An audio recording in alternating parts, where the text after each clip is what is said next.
Brian Johnson, ce milliardaire obsédé par l'idée de vivre le plus longtemps et le mieux possible, a pris une décision radicale. Il a complètement éliminé l'alcool de sa vie. Alors pourquoi? Eh bien parce qu'il a compris que même en petite quantité, ça pouvait freiner ses ambitions et ralentir son potentiel. Et toi, est-ce que tu laisses l'alcool freiner ton succès sans même t'en rendre compte? Brian Johnson, lui, tu le connais peut-être grâce au documentaire Don't Die qui est actuellement sur Netflix. Cet homme est incroyable. Il dépense des millions chaque année pour ralentir le vieillissement de son corps, pour optimiser son énergie et performer à un niveau que très peu de gens atteignent. Bref, il est le prototype de l'homme qui se donne tous les moyens pour aller plus loin.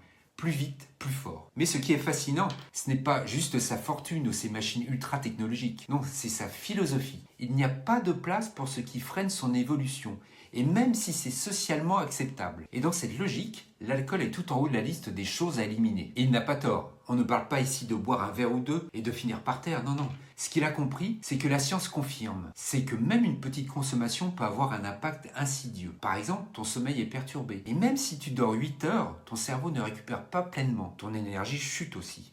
Et pour quelqu'un qui veut performer, la fatigue, c'est le pire ennemi. Ta clarté mentale diminue. Les bonnes idées et les prises de décision deviennent plus compliquées. Et ce sont ces petits impacts qui, cumulés, font toute la différence entre une vie où tu progresses constamment et une vie où tu es constamment en mode bof.